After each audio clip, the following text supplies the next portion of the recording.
시대와 역사 종교편 일부입니다.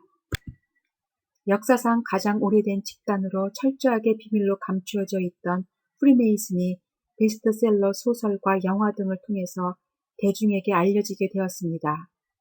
그들은 영화나 소설 속의 허구 집단이 아니라 실제하는 아주 강력한 집단입니다. 그들은 세상 사람들의 관심을 받게 되면서 평등, 도덕, 봉사정신을 가진 세계 엘리트들의 사교 모임이나 자선단체로 알려지려고 하고 있지만 수많은 내부자 증언과 내부 자료 등을 통해서 그들의 충격적인 실제 모습이 분명하게 드러나고 있습니다. 프리메이슨은 자타가 공인하듯이 루시퍼 사탄을 숭배하는 집단입니다. 그들은 때로 십자가 장식과 성경을 사용하지만 사람을 희생제물로 바치거나 피를 마시거나 해골을 진열하면서 사탄을 숭배합니다. 프리메이슨의 최고 계급 33도 그랜드 마스터들의 저서를 보면 프리메이슨의 실상을 알 수 있습니다. 1859년부터 1891년까지 프리메이슨의 최고 리더로 있으면서 신비주의 오컬트 사교 집단들의 완벽한 역사를 집대성한 앨버트 파이크는 1889년 고대 도덕률과 교리라는 책에서 프리메이슨이 믿는 하나님은 바알신, 귀신의 왕, 루시퍼, 사단이라며 이렇게 말했습니다. 메이슨교에 이제 막 입문한 자로부터 고위급에 있는 자들까지 계명성 루시퍼 교리의 순수성을 유지해야 한다. 그렇다. 계명성은 하나님이시다. 또한 불행하게도 아도나이 하나님도 역시 신이다. 빛의 신이고 선의 신이신 계명성이요. 당신은 인류를 위해 어두움과 악의 신인 아도나이 여호와와 싸우고 있습니다. 기독교, 히브리 종교, 무슬림, 브라민, 공자, 조로아스터 교도들이 모두 한 형제로서 바알림 위에 있는 한 하나님께 기도로서 단합된다. 여기서 바알림은 성경에서도 자주 언급되는 고대 가나안의 최고신 바알을 말합니다. 1910년 프리메이슨 회원이 되고 1923년 최고 계급 그랜드 마스터가 되고 1947년 아편 중독으로 사망한 알레이스터 크로글리는 밀턴의 신라권을 읽고 루시퍼의 행각에 크게 감명을 받아 어린 시절부터 신비주의, 마법, 이집트 신화, 점성술, 연금술, 신지학, 강신술, 카발라, 요가, 불교, 쥐역 등에 관심을 가졌습니다. 그는 무화경의 상태를 유지하기 위해 약물을 사용하며 이런 상태에서 악마와 접촉한다고 자신의 의식 방법을 공개했습니다. 그는 사탄의 영감을 받고 율법에서 속칭 지옥의 성서를 썼는데 당신이 하고 싶은 것을 행하라. 그것이 법칙이다. 마법은 인간의 의지에 따라 원하는 변화를 일으키는 과학이자 예술이다. 고 주장했습니다. 그는 여호와 하나님으로부터 분리하는 자유의지를 뜻하는 텔레마 사원을 세워 호루스 신의 율법을 본격적으로 전파하며 종단의 규율을 어긴 사람들에게는 면도날 자해, 수련 등의 엽기적인 행동을 하도록 했습니다. 실제인지 과장인지는 모르지만 그는 180여 건의 살인 제사 의식에 참여했다고도 말했습니다. 최근 인물인 멜리 홀은 어린 시절부터 세계 고대 지혜 전통들에 관심을 갖고 공부하면서 모든 시대의 성스러운 가르침들을 비롯해 많은 책을 썼습니다. 1990년 사망하기 전까지 그는 전 생애 동안 강단에서 자신의 가르침을 설파하면서 종교적, 철학적, 영적 스승으로 인식되었습니다. 그는 우주적 지혜가 고대 서양의 신비적 가르침과 신화와 미스테리와 상징 안에서 발견된다고 주장하면서 세계의 수많은 사람들에게 영향을 주며 미국 성자의 초상이라고 부르기까지 했습니다. 그의 저서 프리메이슨의 잃어버린 열쇠에서 프리메이슨의 수수께끼를 푸는 열쇠는 살아갈 수 있는 힘을 바르게 아는 것이다. 그때의 루시퍼의 소용돌이치는 에너지는 그의 것이 된다. 일단 프리메이슨의 신비한 의식에 참여한 사람은 자기도 모르게 세뇌되어 참된 신은 루시퍼라고 믿게 된다. 프리메이슨이 아니고서는 사탄의 교회 일원이 될 수 없으며 사탄의 교회 일원이 된다는 것은 사탄과 영매로서 접촉이 일어나는 것을 의미한다. 고 말했습니다. 프리메이슨 33도 최고 계급은 아니지만 일루미나티에서 마인드 컨트롤 프로그램을 만들던 고위직책의 스팔리도 이렇게 증언합니다. 일루미나티는 깨달음이라 칭해지는 신앙을 갖고 있다. 이 깨달음은 기본적으로 루시퍼 철학을 근간으로 하고 있으며 과거로 거슬러 올라가면 바빌론, 이집트, 켈틱 드루이즘과 같은 고대 미스터리 종교에 뿌리를 두고 있다. 그들은 고대 종교들로부터 가장 좋은 요소들을 취하여 매우 신비스러운 종교를 만들어냈다고 할 수 있다. 하위 단계의 조직들은 엘, 바알, 아스타롯, 이시스, 오시리스, 셋과 같은 고대 신들을 숭배한다. 이들의 가르침과 신앙의 핵심은 악이다. 이처럼 명백하게 사탄과 악을 숭배하는 프리메이슨은 오랜 역사를 통해서 시대, 인종, 국경, 종교, 체제를 초월해 유럽 문명에 도달한 세계 각지 각 분야의 지도급 최정상의 인사들을 회원으로 가입시켜 왔습니다. 대체 그들에게 어떤 능력과 마력이 있길래 세계의 엘리트들을 끌어들일 수 있었는지 우리도 알아야 미혹되지 않습니다. 이제 그들의 뿌리와 역사와 영성을 살펴보겠습니다.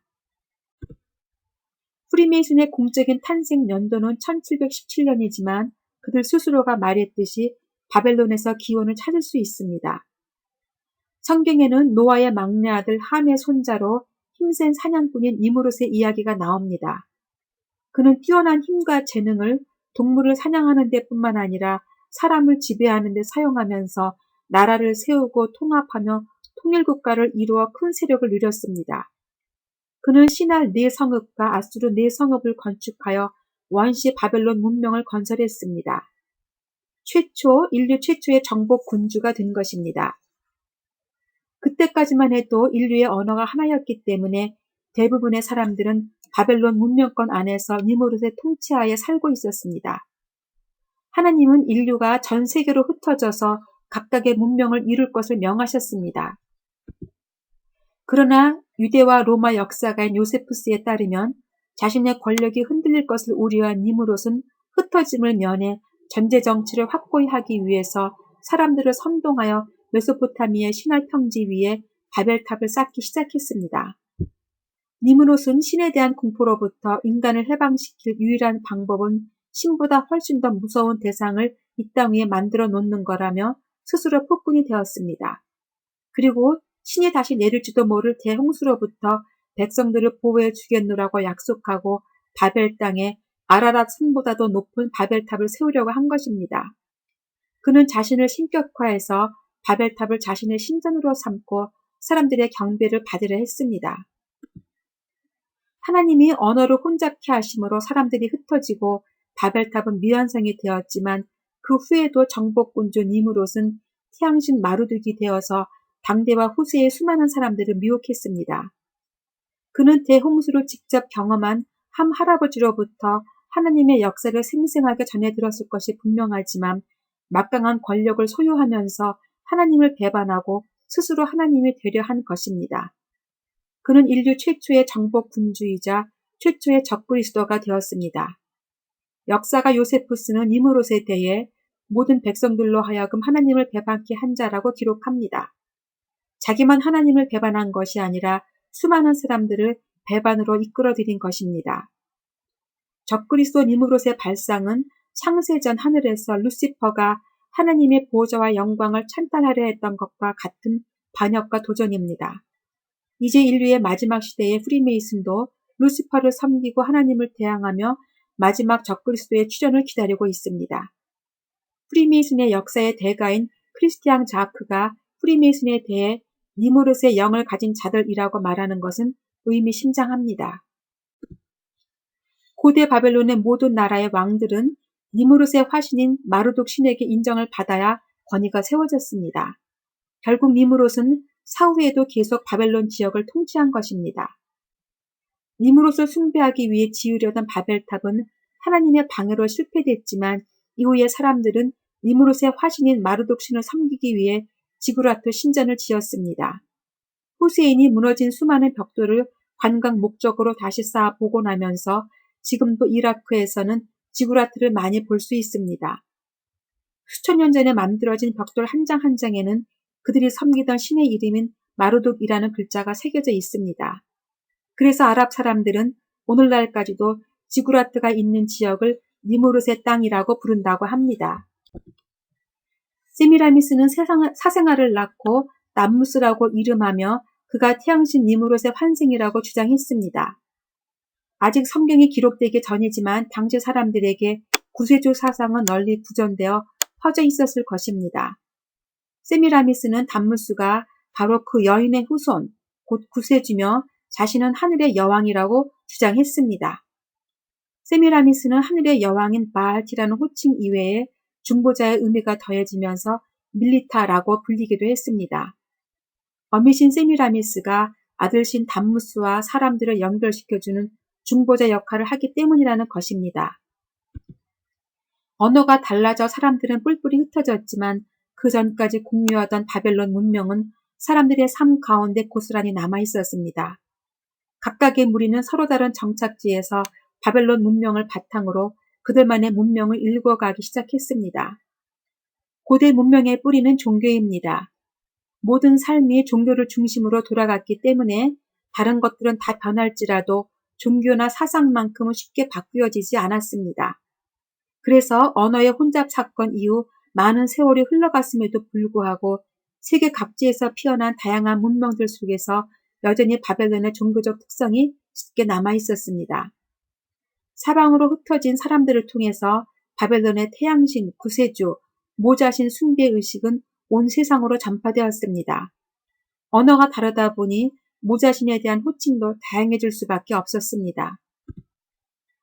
이집트에서는 이시스, 아시리아에서는 이시타르 또는 이스터, 슈메르에서는 나나, 페니키아 두로에서는 아스다롯 또는 아세라, 그리스에서는 아프로디테 혹은 케레스, 독일에서는 헤르타, 스칸디나비아에서는 디사, 에트리아 지방에서는 누트리아, 인도에서는 인드라니, 중국에서는 싱무, 드루이도 교도들에게는 미르가 파티튜라, 고린도에서는 아프로디테, 에베소에서는 다이아나 혹은 아르테미스 또는 아데미, 카톨릭에서는 성모 마리아로 불렸습니다. 모두들 바벨론 밀교의 영향을 받아 이 교도들이 숭배하던 어머니 신에 대한 별칭입니다. 한편 니무롯과 아들 담무스는 바알, 니누스, 솔, 아도니스, 플루투스, 마쿠스, 아폴로, 제우스 등으로 불렸습니다. 어미신과 아들신이 모자신으로서 짝을 이루어 지칭되기도 했는데 이집트에서는 이시스와 호루스, 인도에서는 이시와 이스와라, 소아시아에서는 시벨레와 데오이오스, 로마에서는 비너스와 주피터로 불렸습니다. 위대한 어미 여신을 숭배하는 사상은 로마 제국 전체에도 심각하게 만연되어 있었습니다. 많은 비문들을 보면 모자신이 로마 사회에서 엄청난 명예를 누리고 있었음을 알 수 있습니다. 그런 상황은 성경에도 잘 묘사되고 있습니다. 서기장이 무리를 진정시키고 이르되 에베소 사람들아, 에베소 씨가 큰 아데미아 제우스에게서 내려온 우상의 신전지기가 된 줄을 누가 알지 못하겠느냐. 로마뿐만 아니라 아프리카, 스페인, 포르투갈, 프랑스, 독일, 불가리아 등에서도 태양신 숭배, 어미신과 아들신 숭배 사상을 발견할 수 있습니다. 학자들에 따라 호칭이나 호칭에 부여된 의미에 차이가 많이 있고 같은 신에 대한 비하인드 스토리도 제각각이지만 분명한 것은 동일한 대상을 지칭한다는 사실입니다. 이처럼 바벨론 밀교는 인류 역사상 줄곧 이어져 와서 하나님을 대적하는 거의 모든 우상 숭배 종교의 요람이 되었습니다. 고대의 저명한 역사가 헤로도토스는 세계 곳곳을 여행하면서 다양한 종교들의 의식을 목격했습니다. 그리고 그것들의 시초가 바벨론 밀교라고 증언했습니다. 분색 역시 이집트의 종교제도가 원시 바벨론 문명으로부터 유래되었다고 증언합니다. 레아야드는 그에 져서 니느웨와 그 유족들에서 원시 바벨론 문명으로부터 모든 우상 숭배가 시작되었다는 것은 구속사와 세속사가 동일하게 증언한다고 주장합니다. 성경은 멸망받을 음녀, 가증한 것들의 어미, 땅의 왕들로 음행케 하는 여자, 각종 더러운 영에 모이는 곳을 말하면서 그것을 큰 성, 바벨론이라고 부릅니다. 바벨론 종교는 이집트, 인도, 페르시아, 그리스에까지 영향을 미쳤을 뿐만 아니라 마술, 마법, 점술, 영매, 최면 등 각종 신비주의 관행과 동양의 힌두교, 불교, 일본 신도 사상을 만들어냈습니다. 거슬러 올라가 보면 모든 동양 종교의 뿌리도 바벨론이라고 할 수 있습니다. 바벨론에서 시작된 이 모든 종교들이 지금 말세의 프리메이슨에 의해서 하나로 통합되고 있습니다. 프리메이슨의 그랜드 마스터 알버트 파이크는 고대 바벨론에서 흘러나온 신비주의 종교가 성장하며 지금의 프리메이슨에까지 이르렀다고 이렇게 언급합니다. 프리메이슨의 비밀 지식의 많은 부분이 유실된 것처럼 보이지만 중심 교리는 거의 다 남아있다. 각종 등급의 이름 역시 그 당시에 있었는데 물론 같은 방식은 아니지만 결국 영성과 그 중심의 하트는 똑같이 존재하고 있다. 여기서 중심 사상이란 바로 사탄에서 비롯된 고대 바벨론의 신비 종교를 말합니다. 그들의 신비 철학은 세속 사람들에게 알려주기 싫어서 비밀리에 구전되어 왔습니다. 그러나 그들의 활동을 연구하기 위해서는 그 특별한 지식과 교리와 신조들이 문서화될 필요가 있다고 생각하고 보통 사람들이 알기 힘든 상형 문자를 사용해서 기록을 남기기 시작했습니다. 암호 같은 상형 문자로 기록된 그들의 비밀 조직과 사상은 다른 문명으로 전달되었고 다른 문자로 번역되었습니다. 많은 부분들이 그리스 로마 철학자들에 의해 번역되었고 오랜 세대를 거쳐 우리에게까지 전해져 오게 된 것입니다. 의상에서도 많은 유사성을 볼 수 있습니다. 고대 이집트인들의 파피루스 그림입니다. 남자가 입은 앞치마, 가슴팍에 걸친 반달 모양의 목걸이 장식, 남자의 팔목에 들은 팔목 장식을 보십시오. 그리고 프리메이슨들이 예배를 드릴 때 입는 복장과 비교해 보십시오. 이들도 고대 이집트 벽화에서 본 왕족들이 하고 있던 앞치마와 목걸이 장식과 손목띠를 두르고 있습니다. 제단의 휘장에는 이집트의 불사조 피닉스도 보입니다. 여기서 잠깐 신화와 성경에 대해서 말하고자 합니다. 초기의 인류는 하나님을 직접 경험한 사람들입니다. 아담과 하와가 하나님 대신에 사탄의 말을 들음으로써 인류는 더 이상 하나님과 대면하지 못하게 되었지만 그들이 친히 경험한 너무나 크고 분명한 하나님은 자손에서 자손으로 구전되었을 것이 분명합니다. 그 이야기들은 흩어진 사람들을 통해 세상에 전파되었고 각 나라와 문화와 언어 속에서 신화가 되었습니다. 고대 문명마다 신화가 있고 그 신화들이 서로 유사성을 갖는다는 것은 문화의 이동성을 입증해 줍니다. 근원은 하나인데 다른 문화와 언어 속으로 이동되면서 조금씩 다른 모습으로 변모된 것입니다. 니므롯이나 파라오뿐만 아니라 그 후에 느부갓네살이나 시저나 진시황이나 일본 천황처럼 막강한 전대 군주들은 자신이나 후손들에 의해 바로 그 신의 현현 또는 신의 아들이라고 주장됐을 것입니다. 신화가 이런저런 이름과 모습으로 구전되고 변천되어 제각기 신들이 난무하는 중에 어느 날 갑자기 하나님이 모세에게 나타나셔서 자신을 계시하셨습니다. 모세는 80일 동안 호렙산에서 하나님과 독대하며 지냈습니다. 그동안 그는 창세 이야기를 비롯한 많은 이야기를 하나님으로부터 친히 들었습니다. 그는 하나님으로부터 들은 이야기를 기록하고 후에 그것은 하나님의 말씀이라 불리는 성경이 되었습니다. 모세는 이집트의 왕자로서 최고의 학문을 공부하며 모든 신화에도 박식한 자였지만 자기의 모든 지식을 다 지우고 하나님이 친히 말씀한 것만 적었습니다. 그 기록은 지금까지 수천 년이 지나는 동안에 한 번도 변천이나 수정이 없었고 1.1회까지 동일합니다. 왜냐하면 하나님의 직접적인 계시에 인간의 의견이나 생각이 한 점이라도 가미될 수 없기 때문입니다. 반면에 신화는 세월이 지나갈수록 인간의 사상과 생각이 가미되면서 수정되고 변천되었습니다. 천지창조, 에덴, 대홍수, 바벨탑, 구원주, 내세, 영혼, 영생, 심판, 부활 등 성경의 기사와 아주 흡사한 신화들이 많고 또 어떤 신화들은 모세의 창세기보다 먼저 기록되었기 때문에 성경이 고대 신화를 편집한 것이고 성경도 신화의 하나라고 주장하는 사람들이 있습니다. 그러나 많은 신화가 성경의 기사와 흡사하다는 것은 역사상의 사실을 더 분명히 입증해 줄 뿐입니다. 사탄은 영적 세계를 알고 있는 존재입니다.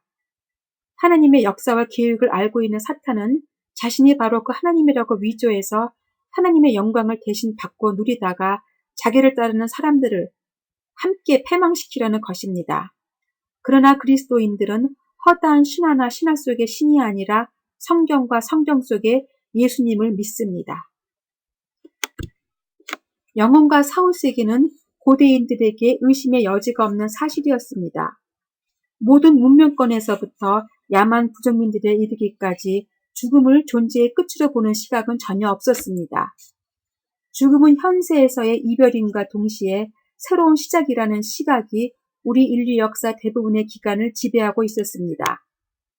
사후세계를 농담처럼 여기게 된 것은 불란서 혁명으로 이성을 중시 여기는 인본주의가 생기면서부터입니다. 이집트인들의 저승에 대한 시각과 지식은 이승을 설명하는 것보다 더 세밀합니다. 사자에서, 즉 죽은 자의 책을 통해 이들은 인간이 죽고 난 후 영혼이 겪게 되는 그 모든 과정을 마치 여행 책자처럼 자세하고도 세부적으로 설명해 놓았습니다. 자기가 직접 그 길을 밟고 가며 눈으로 직접 본 것이 아니라면 쓰기 어려운 듯한 디테일들로 가득합니다. 이들은 수천 년 전에 걸친 자신들의 역사 속에서 이런 관점을 흔들림 없이 견지했습니다. 사람이 죽으면 영혼이 몸에서 분리되었다가 이 세상으로 돌아와 자신의 몸에 다시 찾아온다고 믿었던 이집트 사람들은 영혼이 다시 돌아올 수 있도록 몸을 썩지 않게 보존하고자 시체를 미이라로 만들고 미이라를 보관하는 피라밋을 건축했습니다. 그런데 피라밋 건축술은 당시 고대 문명에서 볼 수 없는 불가사의한 것으로 현대 건축 설계자들도 놀랄 만큼 과학적인 것이었습니다. 그들이 일찍이 발견하고 건축에 적용한 기하학은 신의 경지에 올랐다고 생각할 만큼 대단한 것이었습니다.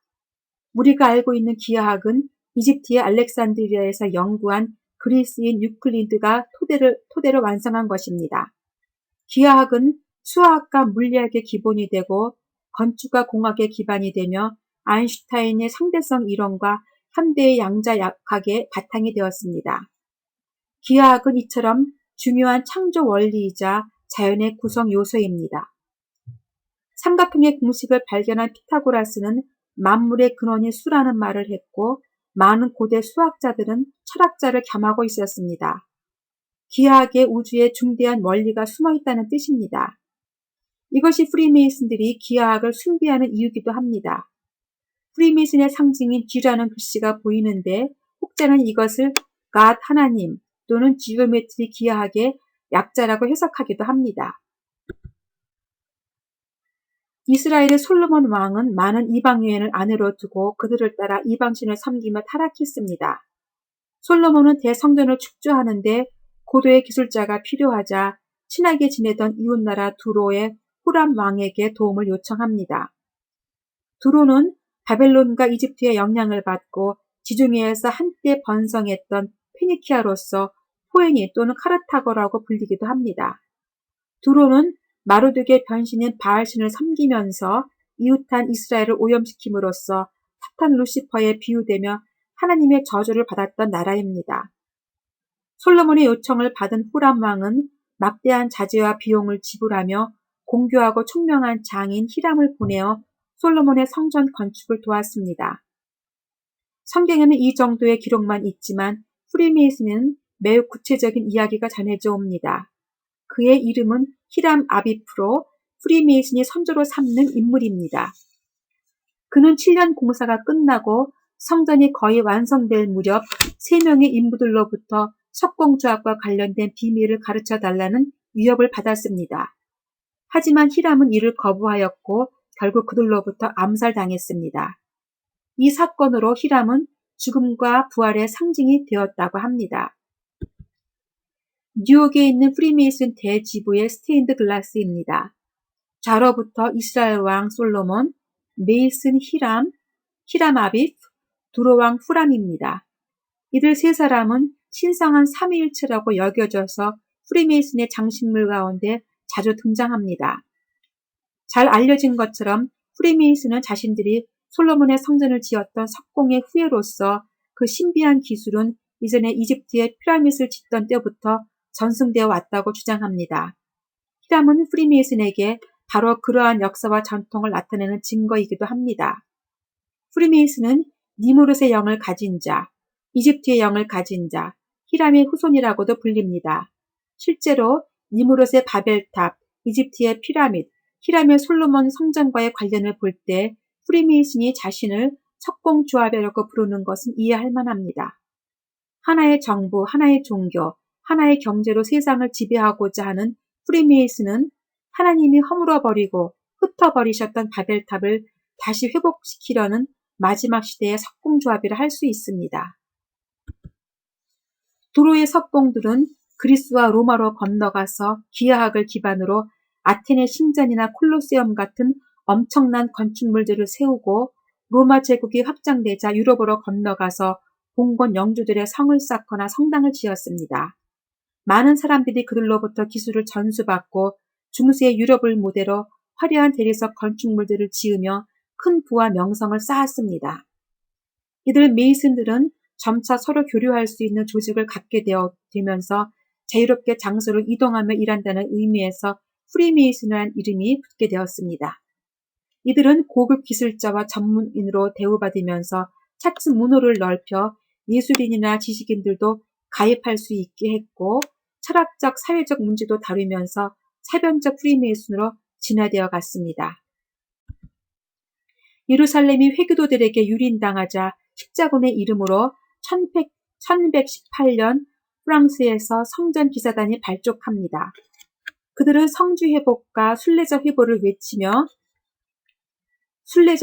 외치며 십자군 전쟁에 나갔고 많은 젊은이들의 호응과 왕과 영주들의 물질적 지원을 받았습니다. 그들은 예루살렘을 지키겠다는 목적으로 나아갔지만 현근대와 중세의 연구가들에 의하면 그들의 실제 목적은 솔로몬 성전터에 묻혀있는 보물을 찾는 것이었다고 합니다. 솔로몬 성전 자리에 본거지를 세운 성전기사당은 오랫동안 그곳에 머물면서 일종의 발굴 및 탐사 작업을 폈을 것이라고 주장합니다. 그렇게 해서 성전기사단은 막대한 보물을 얻고 크게 번성할 수 있었습니다. 그러나 성전기사단이 십자군 전쟁에서 얻은 것은 막대한 황금 보물만이 아니었습니다.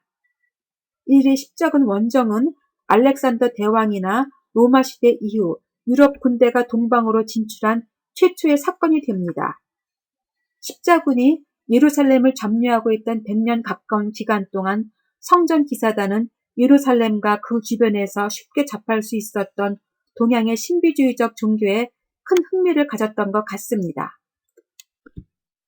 예를 들어 유대교의 비법인 카발라, 이슬람교 신비주의인 시아파의 수피즘, 힌두교의 우파니샤드, 불교 등의 신비적 가르침을 접하면서 이를 기독교적 관점에서 통합하며 그들 나름의 독특한 종교와 사상으로 발전시켰을 것이라고 추측합니다. 이 신념은 이후 유럽 은비주의의 모태로서 굳건히 자리매김하게 되었습니다. 지금 이 순간까지도 맹위를 떨치고 있는 프리메이슨의 불가사의한 생명력과 흡인력은 1000년 전 성전기사단으로부터 전수받은 것입니다.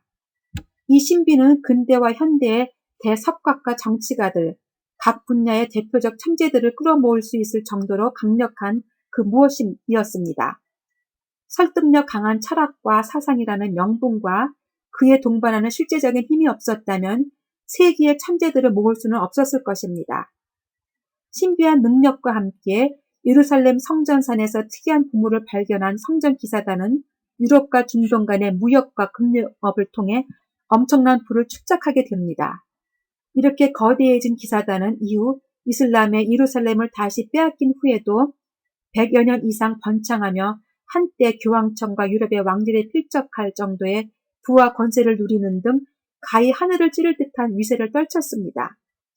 성전 기사단이 유럽 전역에 손을 뻗치고 세력이 강해지자 이들을 후원하던 교황과 왕들은 경계심을 갖게 됩니다.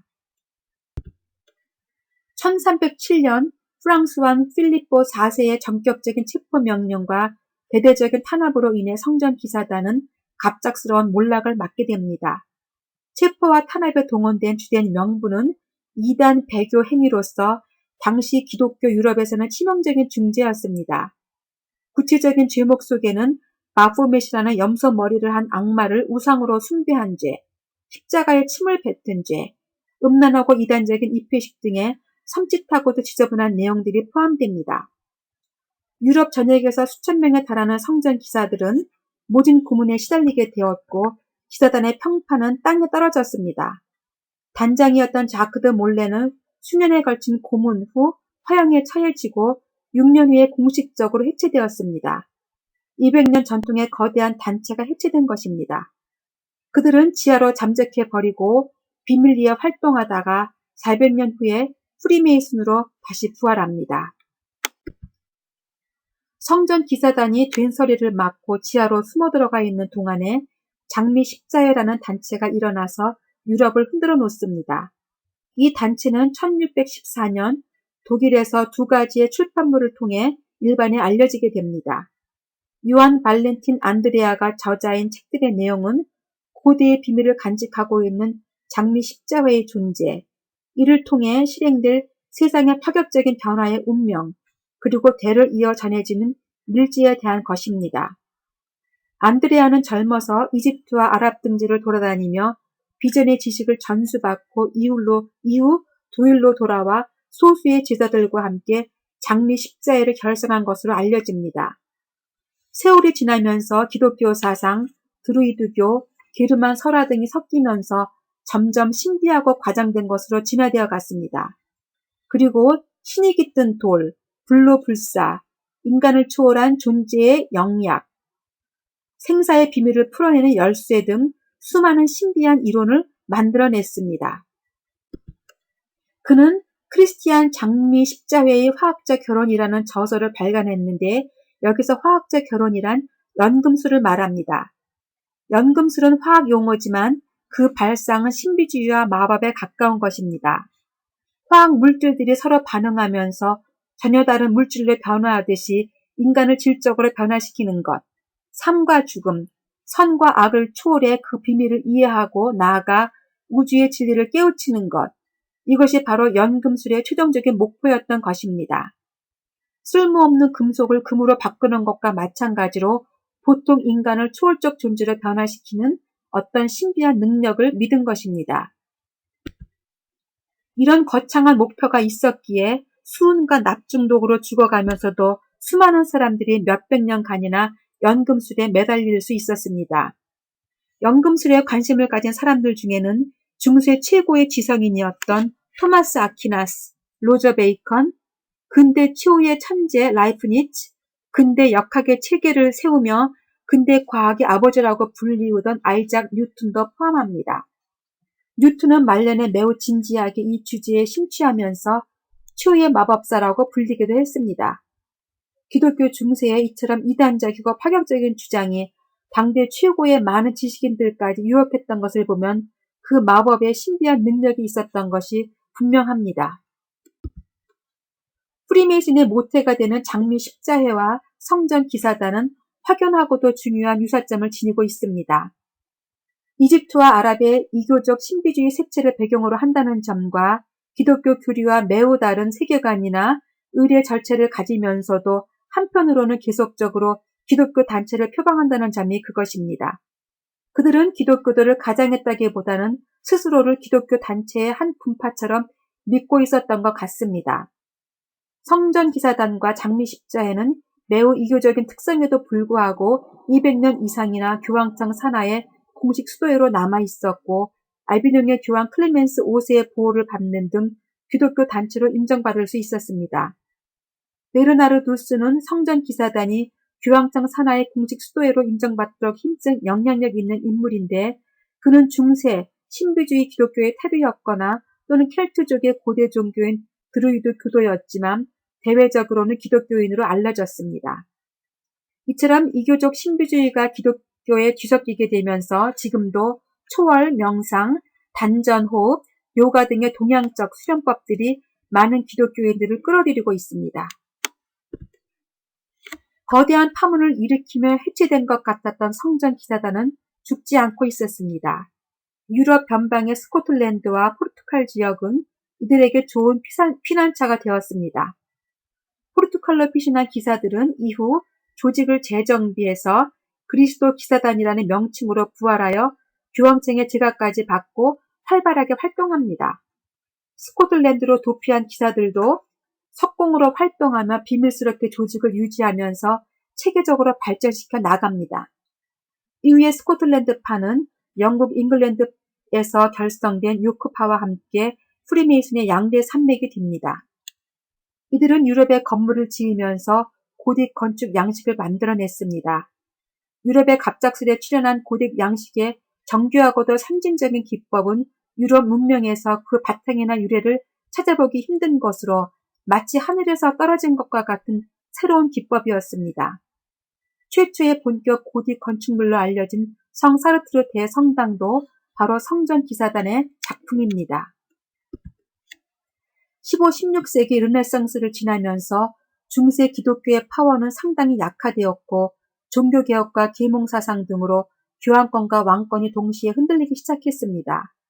과학 및 수학, 기술의 발전과 기독교 교리에 크게 구애받지 않는 각종 철학이 등장하면서 지식인들은 점차적으로 기독교에서 이탈하는 기미를 보였습니다.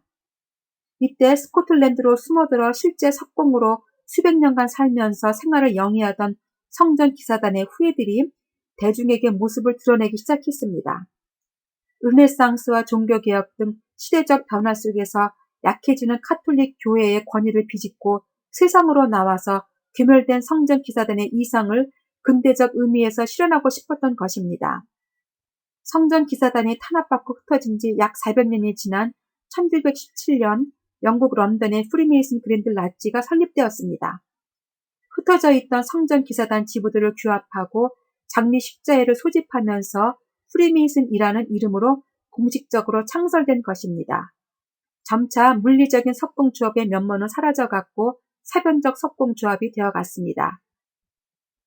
기독교 도그마의 반감을 갖고 있는 지식인들, 새로운 세상을 염원하는 혁명가들, 표현의 자유를 추구하는 예술가들, 왕족과 귀족들에게 집중된 부와 권력을 나눠 갖고자 하는 부르주아들, 우주의 비밀을 습독하고자 하는 과학자들, 부패한 카톨릭의 박해를 피하고자 하는 프로테스탄트들, 모두가 프리메이슨의 포섭 대상이 될 수 있었고 실제로 프리메이슨에 참여했습니다. 문화, 정치, 경제, 사회 등 각 분야의 리더급 인물들이 프리메이슨으로 모여들었고 그들의 정치적 행보가 다시 시작된 지 불과 6년 후인 1620년에는 영국 청교도의 신대륙 이주에 동행하기도 했습니다. 신대륙의 프리메이슨의 이상을 실현할 새롭보다 강력한 국가를 만들기 위해서였습니다. 불과 20년이 채 지나지 않은 1733년에는 이미 126개 지부를 거느리게 됩니다. 당시 유럽에서 그들의 파급력이 얼마나 대단했는지 알 수 있습니다. 프리메이슨은 사회동포주의에 입각한 사고방식을 통해 자유평등, 박애 등 진보적이면서도 계몽적인 슬로건을 내세웠는데 이는 18세기에 있었던 프랑스 대혁명의 모토와 거의 동일한 것으로 근대 정신과 철저하게 부합되는 것이었습니다. 물론 프리메이슨 자체가 근대산업 시민사회를 만들어냈기 때문에 이는 당연한 일이었습니다. 대중에게도 문을 열었는데 선행과 관련된 자선기관의 모습으로 나타냈기 때문에 대중의 큰 호감을 얻었습니다. 그러나 그들의 궁극적 목표인 새로운 세계 질서의 구축을 위해서 내부로는 오컬트 사교 집단의 비밀을 이어가고 있었습니다. 영국을 중심으로 일어난 프리메이슨은 프랑스에서 시작된 성전기사단, 독일에서 발음된 장미 십자회, 그 외에 유사한 군소 조직을 흡수하거나 연계합니다. 그중 특히 중요한 조직은 독일에서 결성된 일루미나티입니다. 광명이라는 뜻의 이 조직은 1776년 5월 독일 바이에른의 아담 바이샤프트에 의해 창설되었습니다. 27세의 젊은 나이에 잉골슈타트 대학의 법학부장이었던 그는 남들보다 뛰어난 재능과 극단적인 자유사상으로 인해 보수파들로부터 강한 견제를 받았습니다. 그는 자기와 의견을 같이 하는 동지들을 규합하여 비밀리에 집회를 열고 그들의 사상과 세계관을 계몽했습니다. 일루미나티의 핵심 요원이 되기 위해서는 고대의 신비적인 비밀 교리나 의식을 배워 익혀야 했고 모든 개별 국가의 파괴, 모든 종교의 파괴, 세계 정부의 수립 등 7가지 목표에 대한 교육을 철저히 받아야 했습니다. 그들의 회합에서 그는 절대적인 권력자가 되었고 회원들은 그에 대한 완전 복종에 맹세를 했으며 회의 내용은 일절 누설하지 못했습니다. 당시 유럽을 지배했던 이성주의와 자유사상 선호가 맞아떨어졌던 일루미나티는 짧은 시간 동안의 회원수를 증가해 나아갔습니다. 이 회의실은 귀족 사상가 문인들에게 개방되어 이곳의 출입 여부가 18세기 유럽 사회의 명예와 관련되어질 만큼 사교계의 중심점으로 부상했습니다. 결국 이상적인 사회 조직의 현실화라는 그들의 정신은 유럽 사회의 정치, 경제, 사회, 문화, 종교 등 전 분야에 걸쳐 엄청난 영향을 끼치게 되었습니다. 바이샤프트는 이미 유럽에서 활발히 활동하던 프리메이슨에게 관심을 갖습니다. 프리메이슨 사상이 그의 생각과 공통점이 있었을 뿐만 아니라 치밀한 조직력이 뛰어났기 때문입니다. 드디어 1782년 7월 16일 프리메이슨과 일루미나티 양 조직이 결합함으로 300만 명이 넘는 인원의 대조직이 되었으며 일루미나티 정신이 프리메이슨 내에서 활발하게 확산되었습니다. 신생 조직 일루미나티는 젊고 활동력이 강한 데다가 급진적이었기 때문에 오랜 역사를 가진 프리메이슨과는 노선의 차이가 있었고 혁명적 군사행동 등에 대한 견해차로 인해 갈등 또한 없지 않았습니다. 프리메이슨은 전면에 나선 거대 조직으로서 전체 그림을 그려나가고 일루미나티는 프리메이슨 내에서 다소 독립적인 또 다른 비밀 결사로서 보다 급진적으로 활동했던 것으로 보입니다. 따라서 현대의 프리메이슨이 상당히 대중적인 조직으로 거듭나고 있는 것에 반해 일루미나티는 보다 은밀한 활동을 음지에서 펼치고 있다고 할 수 있습니다. 프리메이슨의 순회는 대부분 일루미나티에 관련되었다고 알려져 있습니다. 프리메이슨은 이렇게 조직을 확장해 가면서 유럽 전역의 지부를 건설하고 프랑스 혁명, 러시아 혁명, 세계대전 등을 일으키며 유럽과 세계에 이런저런 영향을 미치고 일종의 숨은 세계 정부로서 커갔습니다. 아돌프 히틀러도 프리메이슨과 관계가 있다고 합니다. 그는 1919년부터 흑마술과 악마를 섬기는 툴레 조직의 회원이었는데 툴레의 상징은 해골과 두 개의 뼈입니다. 그는 아리안족에 의해 지상 낙원을 만들 것을 계획하고 1923년 독일 사회주의 노동당 나치를 창설해서 총통이 되고 세계대전을 일으킵니다. 프리메이슨의 하부 조직인 스컬즈 앤 본스도 똑같이 해골과 뼈의 상징을 사용하고 있습니다. 그들도 미국과 유럽의 엘리트들에 의해 신세계 질서의 단일 정부를 세운다는 점에서 툴레의 이념과 공통성을 갖습니다. 스컬즈 앤 본스 단원들인 예일 대학생들의 단체 사진 앞에 그들의 상징인 해골과 뼈가 보입니다. 유럽의 근대는 프리메이슨에 의해서 만들어져 갔습니다. 그러나 프리메이슨의 야심은 유럽의 근대화에서 멈추지 않았습니다. 유럽에서 막대한 인원과 조직, 자금력, 영향력을 행사하게 된 이들은 동시에 대서양 건너에서 펼쳐지고 있는 상황에 지대한 관심을 갖고 있었습니다. 기독교 중세 유럽을 넘어선 새로운 세계의 건설에 대한 강한 열망을 품고 있던 이들에게 있어서 무한한 가능성의 상징인 미국 신대륙은 유혹일 수밖에 없었습니다. 이런 이유에서 이들은 이미 100년 전부터 동료들을 그곳 먼 곳까지 보내어 지속적으로 관여하고 있었습니다. 오래전부터 내려오던 고대의 꿈을 다시 재현하기를 소망하면서 잊혀진 제국의 영광, 세계 단일 정부의 이상, 신세계 질서의 수립을 위해서 그들은 대서양을 건너와 미국을 건국했습니다. 2000년 대망의 새해를 맞이하는 미국의 밀레니엄 축제의 사진을 보십시오. 당시 대통령 빈 클린턴의 가슴 위에 작은 배지가 보입니다. 무언가 대단히 중요한 의미가 있는 것이 분명합니다.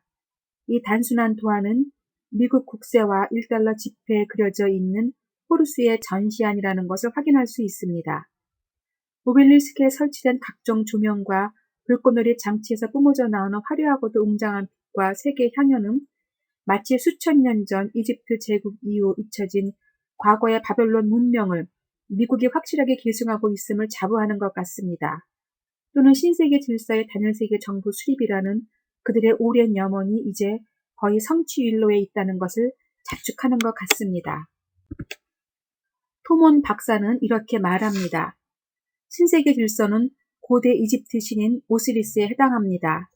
이는 로마 시대 신전의 무녀였던 코메안 시빌의 예언으로부터 기인한 것인데 그녀는 미래에 바로 이 신이 환생하여 돌아와서 사람들과 제외할 것이라고 예언했습니다. 조지 부시 대통령은 두 번째 대통령 취임식에서도 이렇게 말했습니다.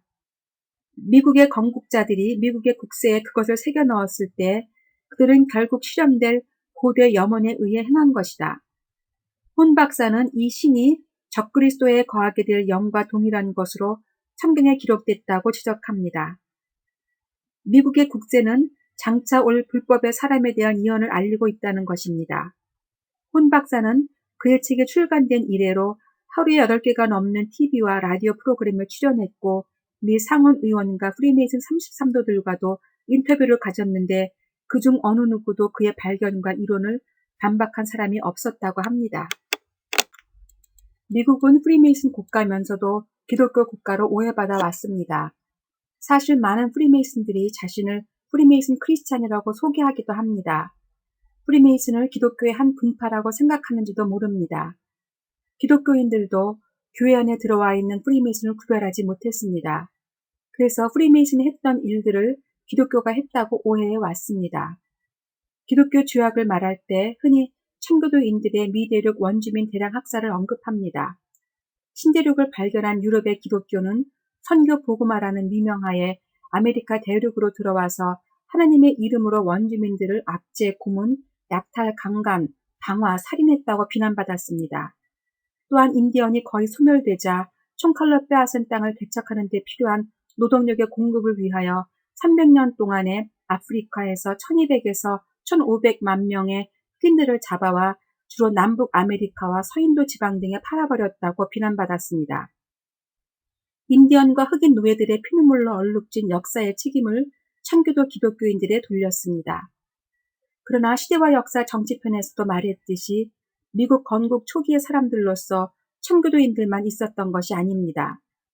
영국의 강력한 범죄자들, 황금을 찾아온 자들, 유럽의 야심가 프리메이슨들이 대다수였고 100명이었던 청교도인들은 단지 50명 정도만 남아있을 뿐이었습니다. 아무 보호장치도 없었던 그들은 오히려 원주민들에게 학살을 당했습니다. 원주민을 학살한 사람들은 청교도인이 아니라 프리메이슨, 영국의 범죄자, 황금을 찾아온 자들이었습니다.